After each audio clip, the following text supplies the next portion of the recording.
It's a great pleasure and exciting moment to be here in NASA iTech and present our technology on anti-icing surfaces. My background is in material science, mechanical engineering, and nanotechnology. By the way, this frog is alive and living happy. Why are we interested in icing problem? Icing is a huge problem for the society and impacts a broad spectrum of industries. I'm going to mention a few of them. In US, ice storms accounts for 10% of our power transmission outages, and the consequent financial losses for the society is $3 up to $5 billion per year. This is only a financial consequences. Each year, 3 million people in the US, they suffer in the winter from power outages due to icing. Consider elderly people and kids are sitting at home hours and hours and hours with no power. On the left-hand side, you see a transmission tower that's completely covered with ice. That's due to freezing rain, and completely dysfunctionalize the tower. In middle picture, you see ice galloping problem. When you have ice formation on the wires, it brings close to either the wires, it causes an arc and flash, and after that fire, and may cause deadly events. On the right-hand side, you see the ice builds up on the power insulators. It leads to a short circuit, collapse of the tower, and after that, it completely dysfunctionalizes the whole tower. Power transmission system is not the only system that's affected by icing. Looking at transportation system, icing is a huge problem. Icing on airplane can dysfunctionize the sensors on the airplane, can change the lift force and lead to deadly crashes.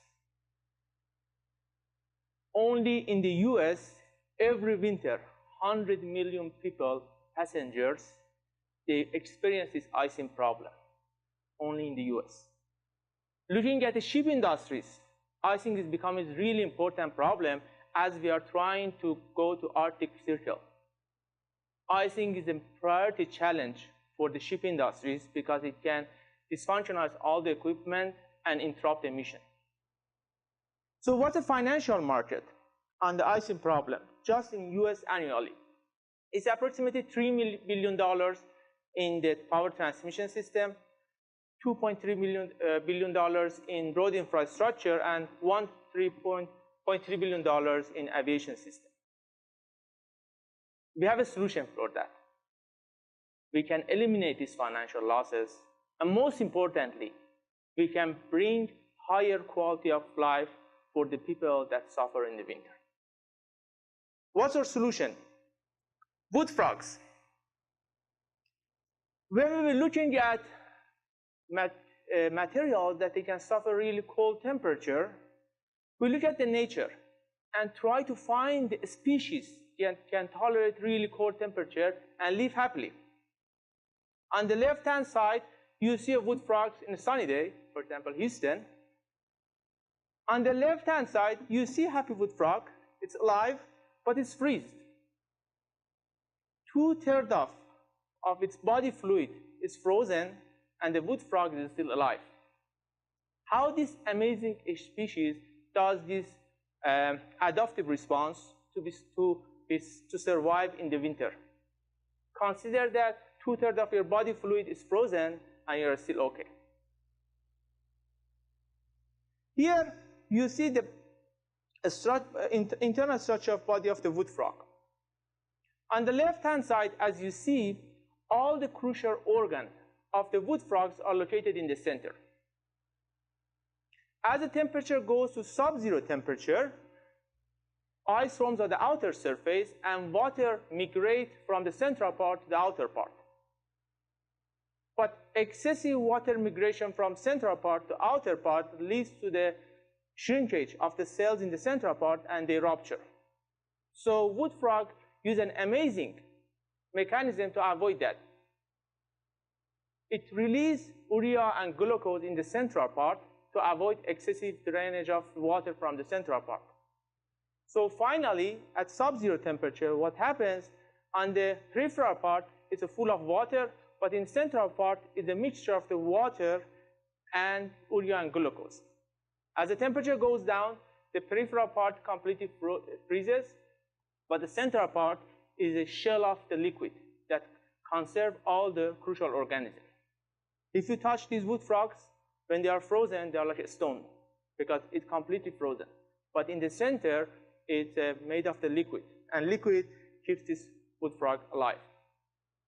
We have developed a technology inspired by this adaptive response of the wood frog. As you see here, this structure is made of two components, magnetic polymer matrix and the magnetic gel. The thickness of this coating is approximately close to the thickness of your hair. At room temperature, in ambient temperature, it's like a normal surface. But at cold temperature, the magnetic gels comes out of the structure and form an extreme anti-icing surface. Why it's extreme anti-icing surface? We have shown the science of this magnetic gel structure in our IPs and our publications. As you see here, if you have a cold surface and you have a freezing rain, ice forms on the state-of-the-art technologies surfaces, but on magnetic gels, no ice forms. The most important figure of merit for anti-icing surfaces is ice adhesion. It means that how much force you need to take ice out of the surface. For copper, slips, and superhydrophobic surfaces, this adhesion is in order of 700 up to 100 kilopascal. But for mag surface, it's less than 1 kilopascal, 2 up to 3 orders of magnitude smaller ice adhesion. Now consider the transmission tower. The wires is covered with this new coating. How does that can affect the financial losses for the society and bring a better quality for the people that are living in the cold climate? This is not the only characteristic of this surface. As you see on the left-hand side, the ice adhesion is so small that by small tweezers, you can take ice out of the surface. This structure is self-healing. It means that if it gets damaged by mechanical damages or it gets teared, it can reheal itself. The structure is applied through a spray coating. It's highly resistant under shear flow of the air and water. Its working temperature is between -40 and 100 degrees C. It's resistant to UV illumination. It's highly durable under abrasive environment, and the magnetic properties of this surface doesn't interfere with any surface or equipment when it's applied. Ice formation is not only a problem on Earth. As I mentioned, as you see on the left-hand side, how does it affect the people's life on Earth. Also, it's a huge problem for the aerospace industries. This is a sad picture of the airplane crash in 2009 in New York. Ice formation on the wings led to the death of 50 people, 49 on board and 1 on ground because of the ice formation on wings. So getting to market. The first market that we are going to approach is a power transmission system. And why our technology is better? It's better both performance-wise and economic-wise. The current solution for de-icing systems for power transmission system costs between 20 up to $30 per meter. Our solution is less than $1 per meter. And after that, we will look at the aviation and infrastructure industries. My team, Nanotherm group at University of Houston, now includes 15 members, 7 PhD students, 4 master students, and 4 undergrad students, with diverse background of physics, chemistry, mechanical engineering, and material science and engineering. We fundamentally study interfaces and develop disruptive surfaces for applications in energy, water, and medicine. We have a fruitful collaboration with different industries: AFOSR, ONR, ARL, and different companies, SQM, CTC, and AkzoNobel. What is the technology development roadmap? Currently, we are at TRL of 3 or between 3 to 4. We are doing extensive durability tests on our samples, and we have started third-party validation of their samples. We will soon spin off from University of Houston, and after that, we'll start to third-party validation and examination realistic condition, in operation condition. And in winter 2019, we will develop a larger scale facilities, and by summer 2019, we'll be ready for the market. Why are we here in NASA iTech? It's really important for us, and it's an honor for us, first of all. We want to test our sample in NASA facilities to have a validation on our structure. Second of all, we want to partner with NASA in our journey, and through different programs with industrial partners to develop or to make our dream. We want to expand our team, and we want to have a large-scale production facility for our product. Thank you. I would be glad to address your questions.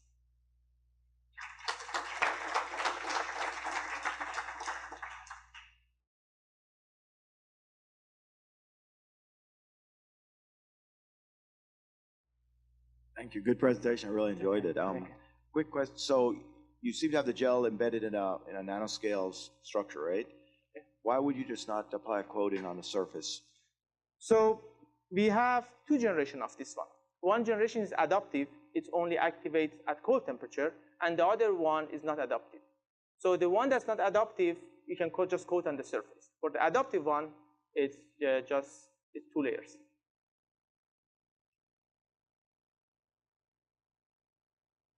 Hi, Hadi. Question, so if you were to apply this to the flight surfaces of a 737 wing, say, for example, Yes.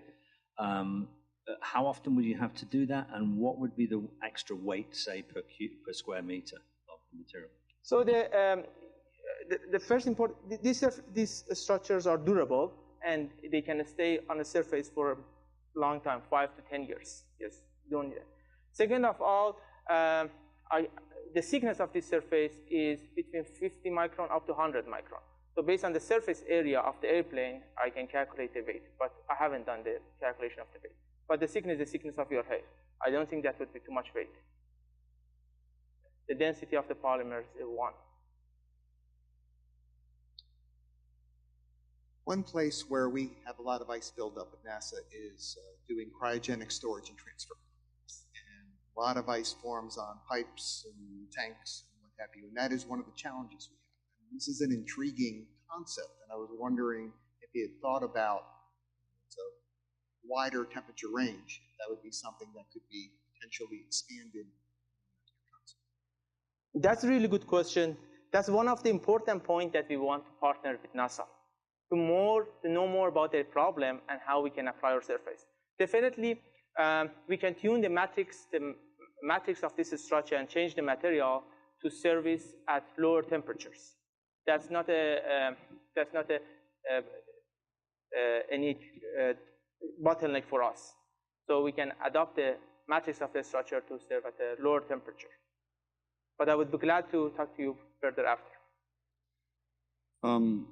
What is you said the low temperature limit, the working temperature was -40. What happens if the temperature gets much colder than that? And does it keep its mechanical or structural stability? In other words, if you hit it, is it going to break? So yes, because at that temperature, it starts to become brittle because of the matrix that we have. We should change the matrix to go to lower temperature. The structure of polymer becomes brittle. Just a quick question to clarify. Because of the thinness, I mean, it sounds like it's got to be applied very thinly. Yes. Is it field applicable, or do you have to do some special treatment to the surface of anything you're applying this on, especially with all the the wiring and the equipment out in the field? No, there's no required field. We applied this one in 2 layers. The first layer, mantle layer, Well, I mean, can you do it in the field, or do you have to bring it into a lab or a special? No, we can condition? we can do in the field. Great. Okay, Yes. that's what I want to make sure. Basically, you can retrofit to any airplane or anything in the field. Yeah, thank you for your presentation. Can you tell us more about your testing? I mean, when, where, and the efficiency compared to the existing systems? Yes. So we have worked on this structure for more than 2 years. We have finished the testing in our labs. We have sent to 3 companies now. We have received positive feedbacks on several tests, so we are taking more tests. And the next step to go to NASA to do testing. About the efficiency, the most important aspect of these structures is ice adhesion. So the competitive now are the super hydrophobic surfaces and slips. We are 2 or 3 of them order of magnitude lower than those. So at this time, I don't think we have so much competition.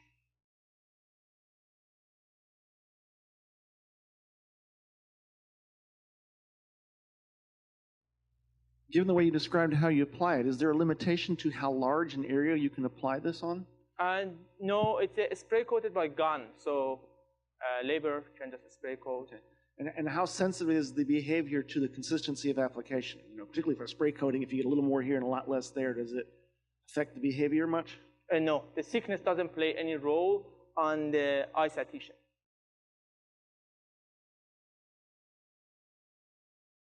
Has there been any testing regarding the environmental impact of the material? The material that we have chosen is environmentally friendly, the matrix. But is rather just the raw material that we are using is environmentally friendly. So we think that it will be environmentally friendly when we make a composite material. Some of the material that we are using also are used in the biomedical application. Are there any work you're doing to look at the effects of, say, UV light, if this is going to be sitting out in the sun for That's important point. We have done the third-party examination, and it's resistant under UV illumination.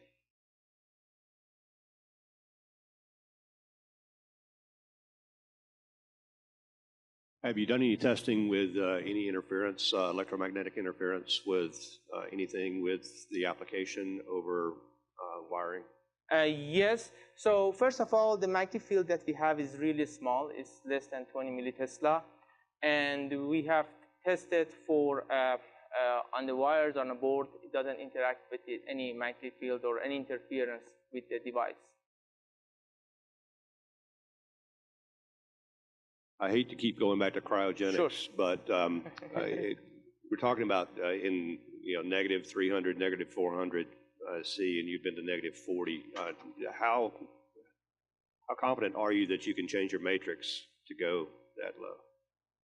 Negative 273, I think the maximum we can go degree C. But we haven't looked at the cryogenic application. Now we are minus 40. Definitely, we will look at the lower temperature applications by changing the material. But currently, the technology is minus 40.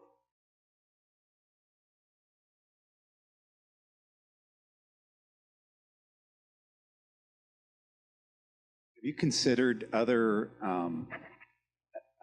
materials that it may affect or that it may positively, for instance, resistance of dust accumulation on surfaces of solar panels or on spacecraft, other things than just repelling the water? Yes, that's the new field of research that we are working on now. We have just started, but we don't have any update on that yet. But that's something that we are looking at.